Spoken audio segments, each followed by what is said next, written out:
আমি আসছি, দেখে নিচ্ছি। গুজরাটে টোটাল আসন 26, বিজেপি 26টি আসন পাচ্ছে গুজরাটে। এবং গতবারের রেজাল্টে রিপিট হচ্ছে, পুনরাবৃত্তি হচ্ছে। 2019-এও বিজেপি 26টি আসনই পেয়েছিল গুজরাটে। বুথ ফেরত সমীক্ষা বলছে এবারও বিজেপি 26টি আসন পাবে। কয়েকদিন আগে 1 বছর 1.5 বছর আগে গুজরাটে বিধানসভা ভোট হয়েছে, সেখানে বিপুল সংখ্যাগরিষ্ঠতা নিয়ে ক্ষমতায় এসেছে বিজেপি। এবং যেহেতু মোদি এবং নরেন্দ্র মোদি, অমিত শাহ 1 এবং 2 নম্বর ব্যক্তি, তারা গুজরাট থেকে এসেছেন, অর্থাৎ মনে করা হচ্ছে গুজরাটের ভোট এবারও বিজেপির পক্ষেই যাচ্ছে, কংগ্রেস এবং আপের পক্ষে কোনো ভোট যাচ্ছে না। গোয়ার কি অবস্থা?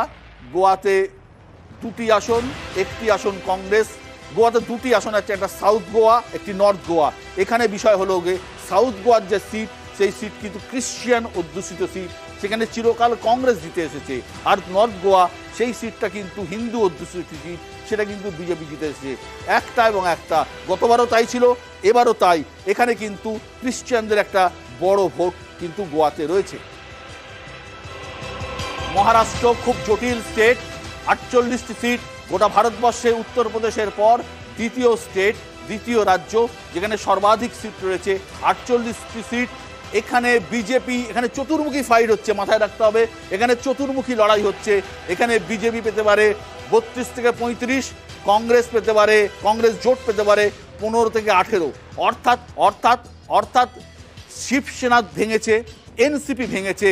সিন্ধে রয়েছেন বিজেপির সঙ্গে, আর কংগ্রেসের সঙ্গে রয়েছেন উদ্ধব ঠাকরে।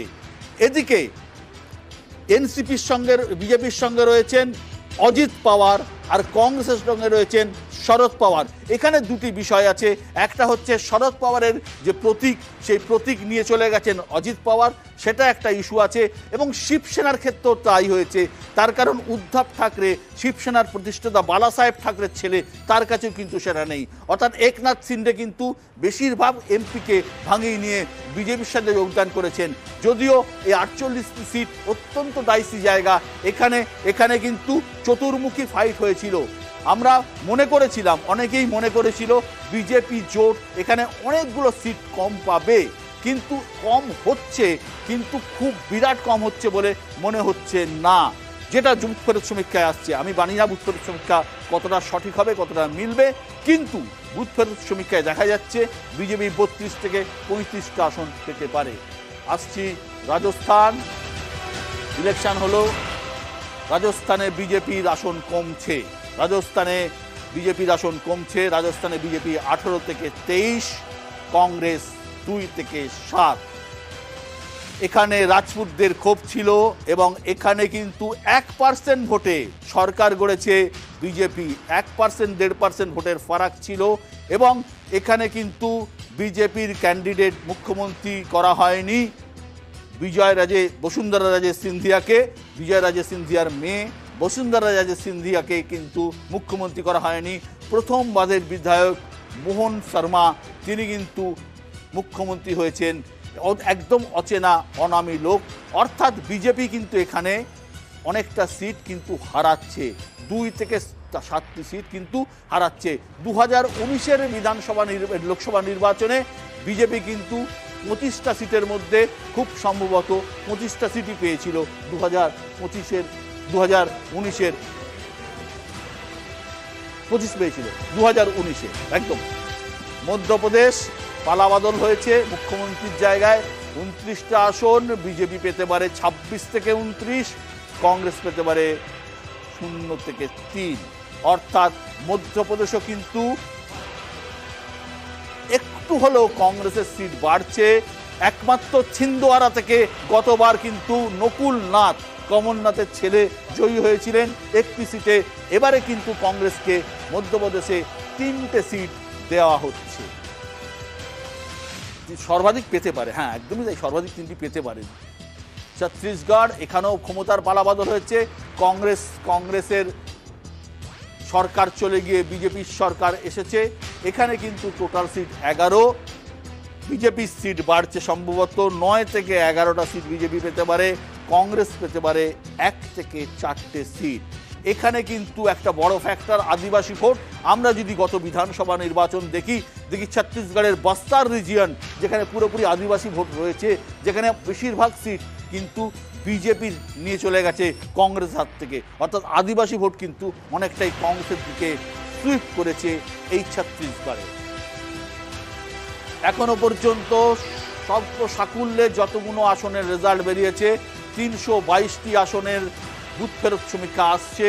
বিজেপি জোট পেতে পারে 203 থেকে 213, কংগ্রেস জোট ইন্ডিয়া জোট পেতে পারে 93 থেকে 98, সঙ্গে সিপিআইএম তৃণমূল কংগ্রেসের মধ্যে দল রয়েছে, তারা পেতে পারে 17 থেকে 22।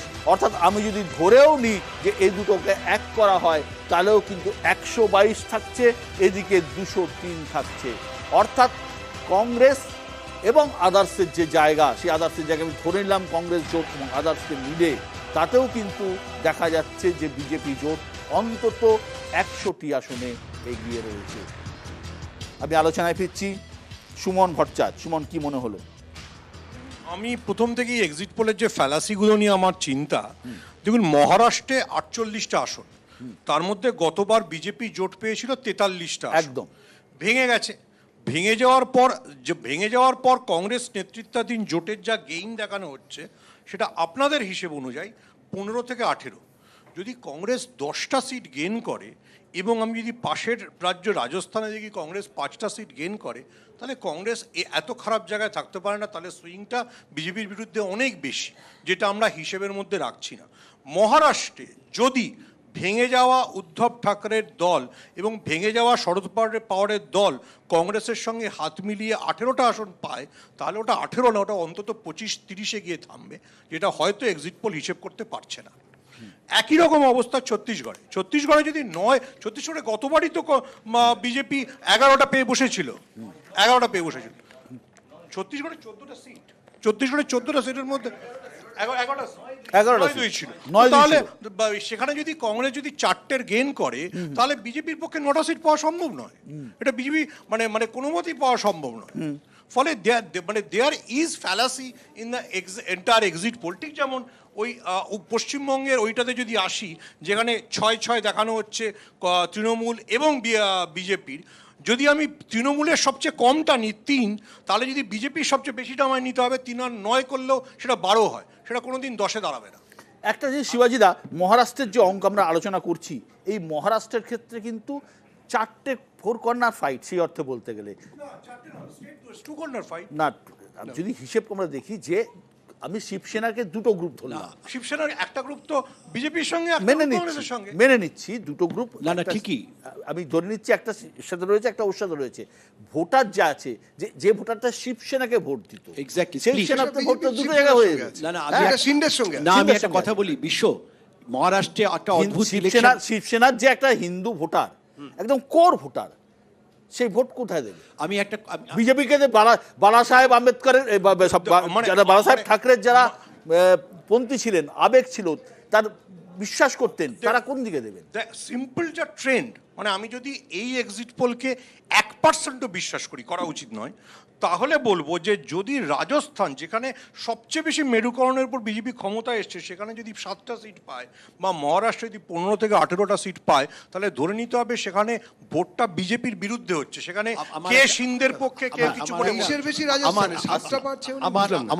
আমার এখানে একটা সিম্পল বলার রয়েছে, যেটা ইউ আর রাইট, 4 কর্নার হচ্ছে একটা অর্থে, কেননা দুটি পার্টি, একটি পার্টির ভোট ব্যাংক একই, সেটা হচ্ছে মহারাষ্ট্রবাদী যে হিন্দুত্বের ভোট, সেটা হচ্ছে শিবসেনার ভোট, সেই ভোটটা স্প্লিট হয়েছে, এবং একই এনসিপির যে ভোটটা ছিল কাকা ভাইপোর মধ্যে, সেটা স্প্লিট হয়েছে।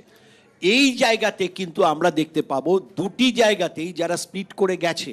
মহারাষ্ট্রে আমি গেছিলাম কিছুদিন আগে একটা অন্য কাজে, বিশ্ববিদ্যালয়ের কাজে, অন্য কাজে, এবং আমি দেখেছি কি পরিমাণে সিন্ধের প্রতি এবং অজিত পাওয়ারের প্রতি সাধারণ তাদের যে ভোটার, যারা ভোট ব্যাংকে, আমি যাদের সাধারণ লোকের সঙ্গে কথা বলেছি, তাদের বিদ্বেষ রয়েছে এবং তাদের ক্ষোভ রয়েছে। এবং সেই জায়গাটাতে কিন্তু বিজেপি যতটা না লুজ করবে, আমি বলবো দুটি রাজ্য, আমি বলছি বিশ্ব প্লিজ পরে মিলিয়ে নিতে পারবো আমরা, সেটা হচ্ছে মহারাষ্ট্র এবং বিহার। এনডিএ এর ক্ষতি বেশি হবে, অর্থাৎ তার শিবাজীদা, এখানে এই জায়গায় তাদের ক্ষতি হবে বিজেপির থেকেও বেশি। এখানে প্রকাশ আম্বেদকরকে পাশে না পাওয়া কি কংগ্রেসের একটা বড় ড্যামেজ হয়ে গেল? কংগ্রেসের খালি প্রকাশ আম্বেদকরকে পাশে পাওয়া নয়, কিন্তু কংগ্রেসের যেটা হবে, কারণ একটা আমরা ইনফাইটিং উইদিন দ্য বিজেপি, উইদিন মানে দেখো সমস্তটাই তো আরএসএস থেকে বেরিয়েছে বিজেপির। আরএসএস এর এপি সেন্টার হচ্ছে নাগপুর, এবং নাগপুরের ক্যান্ডিডেট হচ্ছেন নীতিন গডকরি। সেইখানকার যে পলিটিক্সের ডাইমেনশনটা যদি আমি আজকের দিনে দাঁড়িয়ে বুঝতে আরম্ভ করি, তাহলে বুঝতে পারবো কোথায় কোথায় বিজেপি কেন লুজ করবে এবং করতে পারে, করার সম্ভাবনা আছে, এবং কংগ্রেসের আনএক্সপেক্টেড গেইনও অনেক জায়গায় হতে পারে। দেবজিৎ, না, আমাদের হিসেব যা বলছে, মানে আমার ব্যক্তিগত হিসেব, মহারাষ্ট্র 39 আপনাদের শুনে অবাক লাগতে পারে ইত্যাদি, তার কারণ যে বিদর্ভ অঞ্চল, মহারাষ্ট্রের যে বিদর্ভ অঞ্চল, সেই অঞ্চলের যে বিতর্ক, সেখানে যে সিটগুলো সেগুলো পুরোটাই বিজেপি পাবে, এবং সেখানে বিজেপি তো 39টা দাঁড়ায়নি। না না, আমি বলছি বিজেপি মানে আমাদের এনডিএর বিদর্ভে, যেখানে আমরা বিজেপির লোকেরা ফাইট করছে আর কি, সরাসরি সামনে দাঁড়িয়ে বিদর্ভে পুরোপুরি বিজেপি প্রার্থী দিয়েছে, অন্যরা প্রার্থী দেয়নি। তো আমাদের এনডিএ 39 টোটাল ও মহারাষ্ট্র থেকে পাচ্ছে, যেখানে দাঁড়িয়ে আপনারা বলছেন যে শরদ পাওয়ারের যে স্প্লিট, শরদ পাওয়ারের সঙ্গে প্রতীক নেই, অন্যদিকে সিন্ডের সঙ্গে প্রতীক আছে। মানে শিবসেনার, আপনি একটা জিনিস ঠিকই বলেছেন, আমি আপনার সঙ্গে একমত, হিন্দুত্ববাদী বালাসাহেব ঠাকরের যে কোর ভোট, বালাসাহেবকে দেখে যে ভোট হতো, যে বালাসাহেব গেরুয়া পড়ে বলতেন যে রাম বা মন্দির তৈরি করা বা বাবরি ধাঁচা যে ভেঙে যাওয়া, সেটাকে আমি সমর্থন করছি, এবং সোচ্চারে বলতেন, সেই যে অস্মিতা, মানে হিন্দুত্ব অস্মিতা, মহারাষ্ট্রিয়ান হিন্দুত্বের অস্মিতা, তার যে লিজেন্ডারি ক্যাপাসিটি, সেটা তো বইছেন এখন সিন্ডে, এটা তো ঘটনা। বিশ্বাস করেন? বিশ্বাস করি মানে বুঝলাম না, হেসে ছোট করা যাবে না, ব্যাপারটা হচ্ছে সেটাই তো হয়েছে, সেটাই তো হয়েছে, আগের নির্বাচনে তো তাই হয়েছে, সেটাই তো হয়েছে। প্রমাণ এখনো হয়নি, কিন্তু না না, প্রমাণ হবে ভোটে। প্রমাণ কিভাবে হবে? বিধায়করা যখন ভোটে হবে, চলে গেছেন সঙ্গে, ঠিক আছে, চলে গেছেন, ভোট কিন্তু যায়নি এখনো, ভোট গেছে কি জানি না। ভোট কখনোই ঠাকরের সঙ্গে যাচ্ছে না, বালা সাহেবের প্রকৃত উত্তরসূরি হিসেবে ওখানে সিন্ডে সেই জন্যই এসে দাঁড়িয়েছেন। সেই দুলালে তাল মিশি দেখা যাক, একটা পয়েন্ট আছে, যদি আমি বিজেপির মুখপাত্রের বক্তব্য বিশ্বাস করিনি, তাহলে গতবারে বিজেপি প্লাস শিবসেনা যখন একসঙ্গে লড়েছিল, যে 43টা পেয়েছিল, সেই 43টা সাকসেস আসা উচিত, কারণ তাহলে তো সমস্ত হিন্দুত্বের ভোট একনাথ শিন্ডের কাছে আছে, তাহলে ওটা কমে 32 হতে পারে না। যদি একনাথ শিন্ডে হিন্দুত্বের উত্তরাধিকার বা বাল ঠাকরের উত্তরাধিকারকে ক্লেম করেন, তাহলে ওটা 32-এ থামে না, তাহলে উনি আবার 43-এ নিয়ে যাবেন। আমার আরেকটা আচ্ছা, আমি এখানে একটা কথা বলতে পারি বিশ্বদা, আমরা মহারাষ্ট্র নিয়ে আলোচনা করছি, অবশ্যই একটু সময় নেব। আমি ইনফ্যাক্ট এটা একটা অ্যানালিটিক্যাল বিষয়। মহারাষ্ট্রের আগেও কিন্তু আপনি বোধহয় 26টা গুজরাটে দিয়েছেন, একটু সৌরাষ্ট্রকে দেখবেন এবং নর্থ গুজরাটকে দেখবেন, মানে আমি শুধু দেখবার কথা বলছি, কারণ নির্বাচনের পরে এটা দেখা যাবে এখানে কিন্তু একটা ইন্টারনাল সুইং আছে, এবং সেটা বিজেপির মধ্যে বিজেপি। গুজরাটে আমার মনে হয় না। আমি আসছি এবার যদি মহারাষ্ট্রের প্রসঙ্গেও যদি আসি, তাহলে মহারাষ্ট্রে 48টা সিটের মধ্যে অবশ্যই 43টা সিট ছিল, কিন্তু স্প্লিট ফ্যাক্টরের মালিকানা মূলত থাকে কার কাছে? আপনার কি মনে হয় শরদ পাওয়ারকে ওভারকাম করতে পারবেন অজিত পাওয়ার? এটা পাবলিক সেন্টিমেন্ট। আবার ঠিক উল্টো দিকে যার লেগাসি ডিরেক্ট বালা সাহেবের, যেটা উদ্ধব ঠাকরে, তাকে সিন্ডে হয়তো স্টেজ ম্যানেজ করা যেতে পারে উইথ নাম্বারস, যেটা করা হয়েছে, কিন্তু এবার তাদের ফেস করতে হবে সেই স্প্লিটটাকে, মানুষকে। আমি পরিষ্কারভাবে বলতে পারি যে কোনো অবস্থাতেই এই এনডিএ কম্বিনেশন মহারাষ্ট্রে কোনো অবস্থাতেই হাই সিটস পেতে পারে না।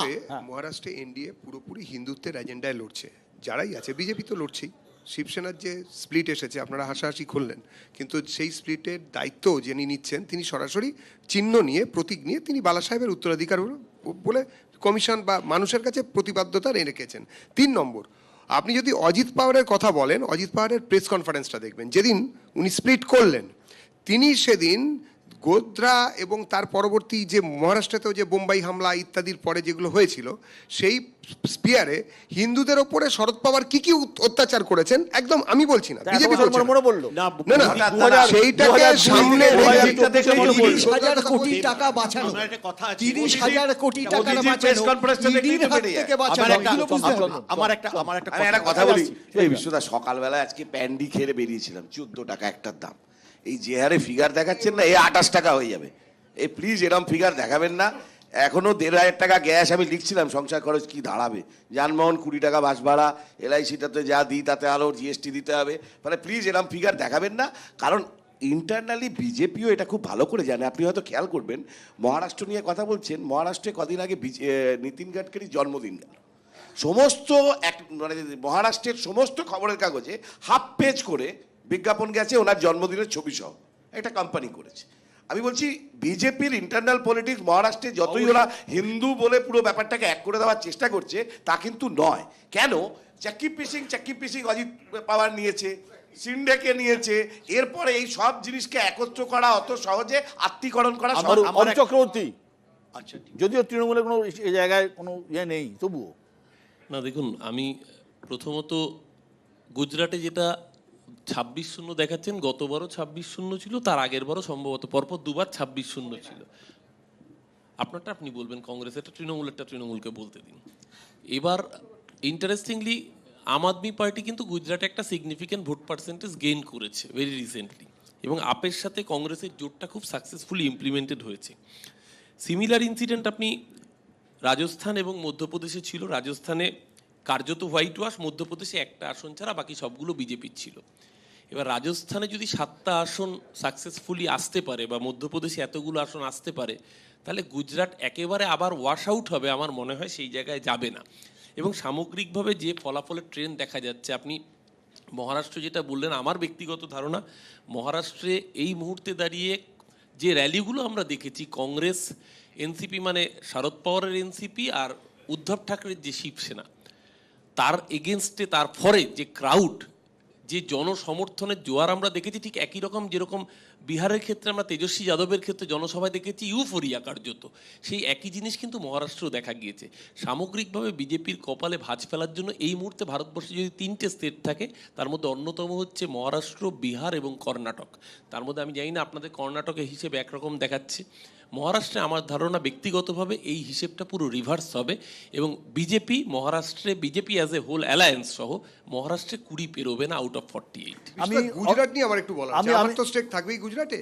60% ভোট আমরা হোল্ড করি ওখানে, সেটা কমে কত হতে পারে? এখানে যারা বিশেষজ্ঞ আছেন তারা বলুন, 14 তো আমরা 26 ছিলাম, ওই জন্যই তো গুজরাটে এমন অবস্থা হয়েছে, 14 26 ছিলাম, 60% ভোট পেয়ে, বিনা প্রতিদ্বন্দ্বিতায় জিততে হয়েছে। 60% ভোট পেয়ে গুজরাটে যখন এত কনফিডেন্ট, তাহলে বিনা প্রতিদ্বন্দ্বিতায় কেন জিততে না, হচ্ছে? ক্যান্ডিডেট তোলাতে হয়েছে। আমার নিজের অন্তত মনে হয় গুজরাটে একটা গুজরাটি অস্মিতা কাজ করবে। অবশ্যই তার মোদি কারণ- নিজে তার কারণ গুজরাটের মোদি, অমিত বাসিন্দা, শাহ গুজরাটের সেটা লোক। দুবার কাজ করেছে, আবারও কাজ কিন্তু করবে। একটা চা 3বার ফুটিয়ে খেতে আমি নেই। দেশের গুজরাট মানুষ সম্পর্কে জানে কিছু যে বলবো দুধ না। চা 3বার ফুটিয়ে খেতে নেই। অরূপ, আমার যদি তোমাদের বলা হয়ে থাকে, আমি একটা খালি কথা বলতে চাই। সেটা হচ্ছে প্রথম কথা হচ্ছে শিবসেনার ক্ষেত্রে যেটা দেবজিৎ বলেছে, আমি নিশ্চয়ই ওদের পলিটিক্যাল জায়গা থেকে বলছি, কিন্তু একটা কথা মাথায় রাখতে হবে, একনাথ শিন্ডের থেকে অনেক বেশি উত্তরাধিকারী ছিল কিন্তু তার রাজ ঠাকরে হ্যাজ ফেইল্ড। সুতরাং সেখানে কিন্তু মানুষ দেখিয়ে দিয়েছে যে কার কাছে অন্তত মহারাষ্ট্রবাদী হিন্দুত্বের ভোটটা আছে। 1, 2, আমি বলছি যে হিন্দু মুসলিমের থেকেও যেটা বড় ফ্যাক্টর কাজ করছে, সেটা আমরা ধরছি না রাজপুত ফ্যাক্টর এবং অগ্নিবীর ফ্যাক্টর, এবং যেটা অনেকখানি বড়ভাবে সেটা বিহারের না ক্ষেত্রে বিহারে নয়, খালি রাজস্থানে সমস্ত ক্ষত্রিয় বেল্টে, যেটা আমি বলছি, যেটা দেখা যাচ্ছে 7টা, ওটা অনেকে বলছেন 10টাও হতে পারে। এই যে জায়গাটা, তার কোনো আঁচ, উল্টো দিক থেকে বলি, কাছের রাজ্য গুজরাটের কোথাও পড়বে না, এবং তার সঙ্গে সঙ্গে মধ্যপ্রদেশের একটি, এবং ছিন্দওয়ারা ছাড়া কোথাও পায়নি। আর এখানে 2টি আসন পেয়েছিল কেবলমাত্র এতে ছত্তিশগড়ে। এই দুটো জায়গা থেকে যদি বেরোয়, তাহলে কিন্তু আমরা ওভারঅল যে প্রজেকশনটা যাচ্ছে, সেই প্রজেকশনটা কিন্তু বিজেপির একটা দিক থেকে আমি অরূপের সঙ্গে একমত, পুরো খুব একটা দুশ্চিন্তার কারণ। হার্টল্যান্ডে বিজেপি কমছে। আমি আমি আমি আমি আলোচনায় ফিরবো, 33% কমাতে হবে আপনাকে। আলোচনায় ফিরবো, একটা বিরতি নিতেই হচ্ছে, সঙ্গে থাকবে। এই অন্যান্য